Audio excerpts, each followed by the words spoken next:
रसूल अल्लाह ने कई मर्तबा फरमाया कि ए अली, तेरी निस्बत मुझसे वही है जो हारून की मूसा से थी। क्या मैं तुम्हें ऐसी चीज बताऊं कि अगर जिसका दामन थामे रहो तो मेरे बाद हरगिज गुमराह ना होगे। एक कुरान और दूसरी अहले बैत। और जिसका मैं मौला हूं उसके अली मौला हैं। जो शख्स अली को दोस्त रखे तू भी उसे दोस्त रख, और जो अली को दुश्मन रखे तू भी उसको दुश्मन रख। ऐ लोगो, हमेशा हक अली के साथ है और अली हक के साथ।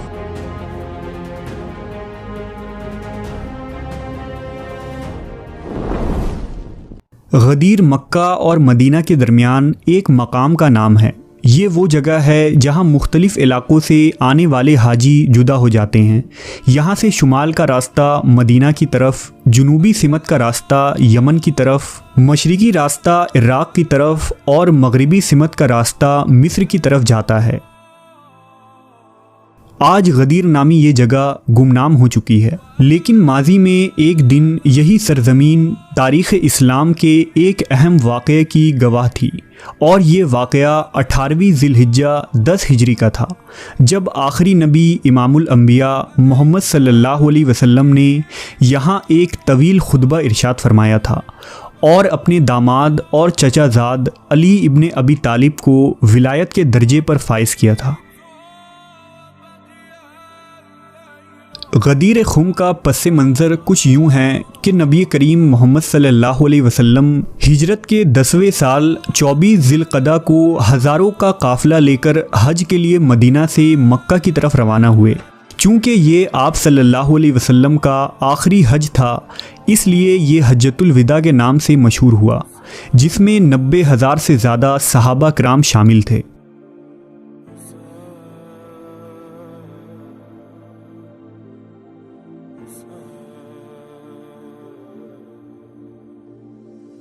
मनासिके हज मुकम्मल करने के बाद हुजूर ने काबतुल्लाह को अलविदा कहा और हरम से रुखसत हुए।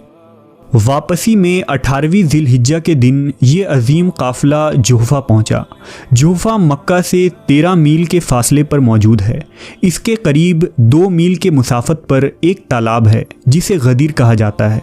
ये मुक़द्दस काफ़िला गदीर के करीब पहुंचा तो जिब्रील अमीन वही लेकर नाजिल हुए और रसूल अल्लाह सल्लल्लाहु अलैहि वसल्लम को अल्लाह का ये हुक्म पहुंचाया कि आपको इस मकाम पर अमीरुल मोमिनीन अली अलैहिस्सलाम के विलायत का ऐलान फरमाना है। लिहाजा हुजूर ने कारवान को रुकने का हुक्म दिया और आगे निकल जाने वालों को वापस पलटने और पीछे रह जाने वालों को जल्दी जल्दी गदीर खुम के मकाम पर आने का हुक्म फरमाया। यहाँ आप सल्लल्लाहु अलैहि वसल्लम ने नमाज ज़ुहर अदा की और एक मिंबर बनाने का हुक्म दिया। फिर आप उस मिंबर पर तशरीफ़ फरमा हुए और खुतबा शुरू किया। हम्द व सना अल्लाह की ज़ात से मखसूस है। हम उस पर ईमान रखते हैं, उस पर तवक्कल करते हैं और उसी से मदद चाहते हैं। हम बुराई और अपने बुरे कामों से बचने के लिए उसकी पनाह चाहते हैं। वो अल्लाह जिसके अलावा कोई दूसरा हादी और रहनुमा नहीं है। वो वक्त करीब है कि मैं दावत हक़ को लब्बैक कहूँ और तुम्हारे दरमियान से चला जाऊँ। तुम भी जवाबदा हो और मैं भी जवाबदा हूँ। इसके बाद फरमाया कि मेरे बारे में तुम्हारा क्या ख्याल है? क्या मैंने तुमसे मुताल्लिक अपनी ज़िम्मेदारी को पूरा कर दिया है? ये सुनकर पूरे मजमा ने रसूल अल्लाह सल्लल्लाहु अलैहि वसल्लम की रसालत की तस्दीक की और कहा कि हम गवाही देते हैं कि आपने बहुत कोशिशें की और अपनी ज़िम्मेदारी को पूरा किया।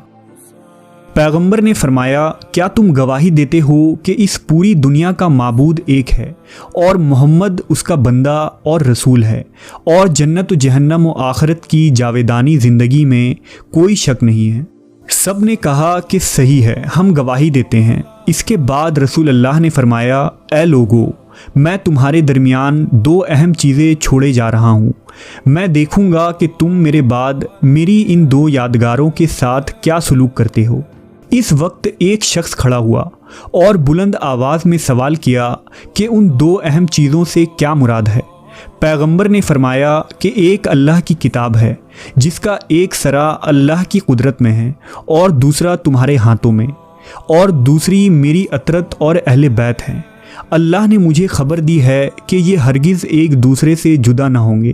اے لوگوں، قرآن اور میری اطرت پر سبقت نہ کرنا اور دونوں کے حکم کی تعمیل میں کوتاہی نہ کرنا، ورنہ ہلاک ہو جاؤ گے۔ آپ صلی اللہ علیہ وسلم نے امام علی کی تعریف کی۔ اے لوگو، یہ علی ہے، تم میں سب سے زیادہ میری مدد کرنے والا، تم میں سے میرے سب سے زیادہ قریب تر اور میری نگاہ میں عزیز تر ہے۔ یہ دین خدا کا مددگار، رسول خدا سے دفاع کرنے والا، متقی، پاکیزہ صفت، ہادی اور مہدی ہے۔ علی سے بیزار نہ ہو جانا، ان کی ولایت کا انکار نہ کر دینا کہ وہی حق کی طرف ہدایت کرنے والے، حق پر عمل کرنے والے، باطل کو فنا کر دینے والے اور اس سے روکنے والے ہیں۔ اس کے بعد فرمایا کہ مومنین پر خود ان سے زیادہ سزاوار کون ہے؟ سب نے کہا کہ اللہ اور اس کے رسول زیادہ جانتے ہیں۔ رسول اللہ نے فرمایا، اللہ میرا مولا ہے اور میں مومنین کا مولا ہوں، اور میں ان کے نفسوں پر ان سے زیادہ حق رکھتا ہوں۔ پھر آپ صلی اللہ علیہ وسلم نے حضرت علی کا ہاتھ پکڑ کر اتنا اونچا فرمایا کہ دونوں کی بغلوں کی سفیدی نظر آنے لگی۔ رسول اللہ نے فرمایا، اے لوگوں، جس کا میں مولا ہوں اس کے یہ علی مولا ہیں۔ اے اللہ، اس شخص کو اپنا دوست رکھ جو علی کو دوست رکھے، اور اس کو دشمن رکھ جو علی کو دشمن رکھے۔ اس سے محبت کر جو علی سے محبت کرے، اور اس کو رسوا کر جو علی کو رسوا کرے، اور حق کو ادھر موڑ دے جدھر علی مڑے۔ غدیر کے اس تاریخی خطبے میں آپ صلی اللہ علیہ وسلم نے امت کو یہ صاف پیغام دیا کہ حضور کے بعد اسلامی معاشرے کے رہبر اور نمونہ حضرت امام علی علیہ السلام اور آپ کے اہل بیت ہوں گے۔ امام علی اور آپ کی اولاد ہم پر ولایت اور حاکمیت رکھتے ہیں، جن کی ولایت و برکات سے ہمیں فیضیاب ہونا ہے۔ خطبہ غدیر اس بات کا اعلان تھا کہ امام علی اور اطرت رسول سے محبت و اطاعت ایمان کا حصہ اور مومن ہونے کی شرط ہے۔